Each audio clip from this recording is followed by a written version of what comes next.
Assalamualaikum warahmatullahi wabarakatuh. Pada pertemuan hari ini, Ibu akan menjelaskan mengenai analisis rasio keuangan, di mana pada pertemuan sebelumnya Ibu juga sudah menjelaskan terkait dengan analisis rasio keuangan, jenis rasio keuangan likuiditas. Karena kita tahu bahwa analisis rasio keuangan ini merupakan analisis untuk membandingkan angka-angka yang ada dalam laporan keuangan untuk mengetahui posisi keuangan suatu perusahaan serta menilai kinerja manajemen dalam suatu periode tertentu. Kita tahu ada 5 jenis perhitungan analisis rasio keuangan. Yang pertama rasio likuiditas, aktivitas, investasi, solvabilitas, dan juga profitabilitas. Minggu lalu Ibu sudah menjelaskan terkait dengan rasio likuiditas. Nah, minggu ini Ibu akan menjelaskan terkait dengan rasio profitabilitas dan rentabilitas. Ya, sekedar mengingatkan bahwa rasio likuiditas ini merupakan rasio yang menggambarkan kemampuan perusahaan dalam memenuhi kewajiban atau hutangnya dalam jangka waktu pendek. Dalam jangka waktunya itu jangka pendek. Nah, kemudian ketika kita membahas rasio likuiditas, itu ada 3 cara dalam perhitungannya. Yang pertama, rasio lancar, cash ratio, dan juga quick ratio. Di mana minggu lalu kalian sudah mempelajari dan mencoba melatih dalam melakukan perhitungan ketiga macam cara perhitungan rasio likuiditas ini. Nah, pada pertemuan hari ini, Ibu akan menjelaskan terkait dengan rasio profitabilitas atau rentabilitas, yaitu merupakan rasio yang digunakan untuk mengukur kemampuan perusahaan dalam mendapatkan labanya. Ya, tentu berbeda dengan rasio likuiditas. Kalau misalkan rasio likuiditas berarti di mana perhitungan yang bertujuan untuk mengukur kemampuan perusahaan dalam memenuhi kewajibannya atau hutang-hutangnya. Kalau rasio profitabilitas itu bertujuan untuk mengukur kemampuan perusahaan dalam mendapatkan labanya. Jadi, dari hasil perhitungan ini nantinya kita akan mampu melihat bagaimana persentase kemampuan perusahaan dalam menghasilkan pendapatan atau labanya.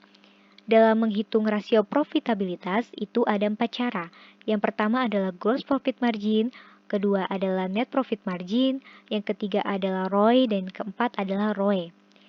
Berikut merupakan contoh laporan keuangan yang Ibu miliki. Di sini ada laporan laba rugi dan juga neraca. Kedua laporan keuangan ini nantinya akan Ibu jadikan bahan untuk melakukan perhitungan rasio profitabilitas. Langkah pertama yang kita lakukan adalah mencari nilai atau mencari rasio gross profit margin, yang dimana rasio gross profit margin ini bertujuan untuk mengukur kemampuan perusahaan dalam mendapatkan laba kotor dari penjualan. Tentu dalam hal ini kita menghitungnya itu mengaitkan dengan penjualan netonya. Rumusnya di sini, rumus gross profit margin itu terdiri dari penjualan neto dikurangi dengan harga pokok penjualan dibagi dengan penjualan neto dikalikan 100%. Kita aplikasikan kepada laporan keuangan yang kita miliki ya. Di sini hal yang pertama yang harus kita lakukan adalah mencari nilai penjualan netonya. Kita cari pada laporan laba ruginya ya. Di sini dilihat bahwa penjualan neto atau disebut dengan penjualan bersih sebesar 4.614.040.000 rupiah. Kita pindahkan ya, 4.614.040.000 ya. Kemudian dikurangi dengan HPP atau harga pokok penjualan. Kita temukan bahwa harga pokok penjualan yaitu sebesar 3.100.000.000 ya. Kemudian kita pindahkan 3.100.000.000. Kemudian dibagi dengan penjualan netonya. Kita lihat lagi penjualan neto tadi berapa, atau penjualan bersihnya adalah 4.614.040.000. Kita pindahkan lagi. 4.614.040.000. Kemudian dikalikan dengan 100%. 4.614.000.000 dikurang dengan 3.100.000.000 dulu, kemudian baru dibagi dengan 4.614.040.000, baru dikalikan dengan 100%. Nanti hasilnya adalah sebesar 32,81%. Di mana hal ini menandakan bahwa kemampuan perusahaan dalam memperoleh laba ditandai dengan rasio gross profit margin yang dihasilkan mencapai persentase yang semakin tinggi. Jadi dalam hal ini, apabila persentase yang dihasilkan ini semakin tinggi, maka menandakan bahwa perusahaan tersebut memiliki kemampuan yang baik dalam menghasilkan labanya. Apabila persentase yang dihasilkan ini adalah persentasenya rendah, bernilai rendah, maka hal tersebut menggambarkan bahwa kemampuan perusahaan dalam menghasilkan labanya ini tidak cukup baik, seperti itu. Jelas ya? Kemudian selanjutnya adalah perhitungan net profit margin. Perhitungan net profit margin yaitu bertujuan untuk mengukur kemampuan perusahaan dalam mendapatkan laba bersih dari penjualan. Gitu, sama sih pemahamannya dengan gross profit margin. Dilihat dari penjualan, namun kalau ini menentukan laba kotornya, sedangkan di sini menentukan laba bersihnya, seperti itu. Nah, rumusnya bagaimana? Rumus net profit margin adalah IT atau earning after end tax dibagi dengan penjualan neto dikalikan dengan 100%. Seperti itu. Di sini kita lihat dulu nih IT-nya berapa. Itu kita dapat peroleh dari laporan laba rugi. Di sini laba setelah pajak atau IT. Berapa hasilnya? Yaitu hasilnya adalah 245.520.000 ya. Kemudian kita pindahkan 245.520.000 dibagi dengan penjualan neto. Penjualan neto atau penjualan bersihnya. Kita lihat lagi, penjualan bersih atau penjualan netonya adalah sebesar 4.614.040.000. Kemudian kita pindahkan 4.614.040.000 dikalikan dengan 100%, maka akan menghasilkan nilai 5,32%. Seperti itu. Kemampuan perusahaan dalam memperoleh laba ditandai dengan rasio net profit margin yang dihasilkan mencapai persentase yang semakin tinggi. Maka perusahaan tersebut memiliki kemampuan yang baik dalam menghasilkan labanya. Nah, ketika kita menghitung dari perhitungan berdasarkan laporan keuangan yang kita miliki ini, net profit margin yang dihasilkan ini persentasenya adalah 5,32%, yang dimana menjelaskan bahwa persentasenya itu sangat kecil sekali ya. Berarti dalam hal ini, kemampuan perusahaan dalam menghasilkan labanya itu tidak cukup baik ya. Tidak cukup baik karena nilai persentase yang dihasilkan ini sangat kecil sekali keberadaannya, seperti itu. Paham ya? Kemudian, kalau misalkan dia nilai persentasenya ini meningkat, entah itu meningkat sebanyak 10% dan lebih, maka itu menandakan bahwa kemampuan perusahaan dalam memenuhi atau dalam menghasilkan labanya itu mengalami progres yang cukup baik. Nah, jadi dalam hal ini, dalam menentukan net profit margin ini, kita tidak bisa terpaku hanya pada satu tahun laporan keuangan saja atau satu periode laporan keuangan saja. Kita membutuhkan laporan keuangan pada beberapa periode. Tujuannya untuk apa? Tujuannya adalah untuk membandingkan apakah ada peningkatan ataukah penurunan dari besaran persentase yang dihasilkan tersebut gitu. Ketika kita sudah membandingkan dengan tahun-tahun selanjutnya atau tahun-tahun sebelumnya, maka kita dapat menyimpulkan apakah perusahaan ini memiliki kemampuan yang baik dalam menghasilkan labanya, mengalami peningkatan ataukah mengalami penurunan atau penurunan yang buruk terkait dengan menghasilkan labanya itu sendiri. Seperti itu. Nah, kemudian selanjutnya adalah perhitungan ROI atau Rate of Return of Investment, di mana bertujuan untuk mengukur kemampuan modal yang diinvestasikan dalam keseluruhan aktiva untuk menghasilkan pendapatan bersih. Rumusnya adalah IT atau Earning After End Tax dibagi dengan jumlah aktiva dikalikan dengan 100%. Kita cari dulu nih IT-nya tadi. IT-nya berada di laporan keuangan ya, yaitu 245.520.000.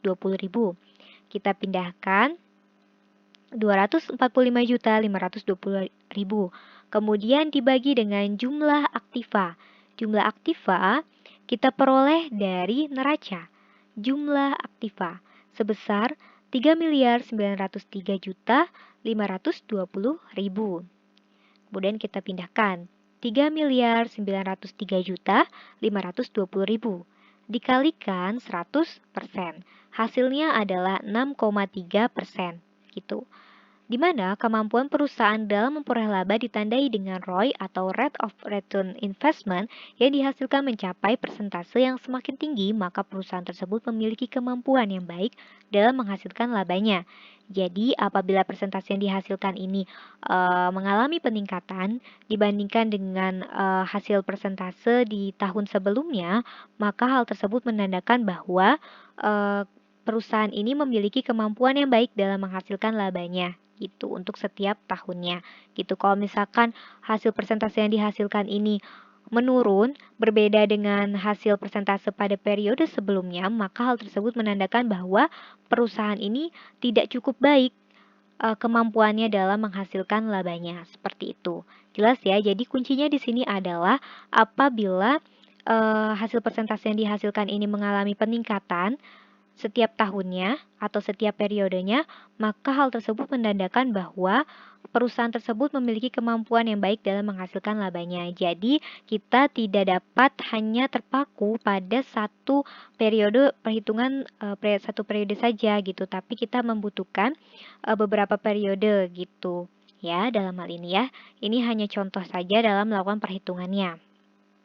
Nah, kemudian di sini kita menghitung ROE atau Return on Equity, yaitu merupakan rasio untuk mengukur kemampuan equity untuk menghasilkan pendapatan bersih atau pengembalian terhadap modal, di mana rumusnya adalah IT dibagi dengan jumlah equity-nya dikalikan dengan 100%. IT tadi kita peroleh dari laporan laba rugi ya, yaitu sebesar 245.520.000. Kemudian jumlah equity itu kita peroleh dari neracanya, yaitu jumlah ekuitas, yaitu sebesar 2.155.120.000. Ya, kita pindahkan 2.155.120.000 dikalikan dengan 100%, maka hasilnya adalah 11,39%, di mana dalam hal ini merupakan kemampuan perusahaan dalam memperoleh laba ditandai dengan ROE, Return on Equity yang dihasilkan mencapai persentase yang semakin tinggi, maka perusahaan tersebut memiliki kemampuan yang baik dalam menghasilkan labanya. Seperti itu. Nah, jadi intinya adalah dari keempat cara tersebut menjelaskan bahwa apabila persentase yang dihasilkan ini semakin tinggi, maka menandakan bahwa perusahaan tersebut ini memiliki kemampuan yang sangat baik dalam menghasilkan labanya. Di mana peningkatan ini dilihat dari perhitungan setiap persentasenya, setiap persentase rasio itu dari tahun ke tahun gitu, atau dari setiap periode gitu. Misal tahun pertama itu kita hitung jenis-jenis rasio tadi, kita hitung persentasenya berapa, kemudian kita bandingkan lagi dengan besaran persentase di tahun yang akan datang atau pada periode selanjutnya. Kita bandingkan apakah mengalami peningkatan atau mengalami penurunan seperti itu. Jadi dalam hal ini kita tidak bisa terpaku pada satu periode saja, satu perhitungan periode saja gitu, tapi kita harus melihat perkembangan pada laporan keuangan pada periode selanjutnya untuk membandingkan gitu, apakah mengalami peningkatan atau mengalami penurunan seperti itu. Ya, Ibu harap dengan penjelasan singkat ini kalian sudah bisa memahami terkait dengan perhitungan ini. Ya, tadi Ibu sudah menghitung atau memberikan contoh kepada kalian terkait dengan perhitungan rasio profitabilitas ini pada periode pertama ya, yaitu 2000x1.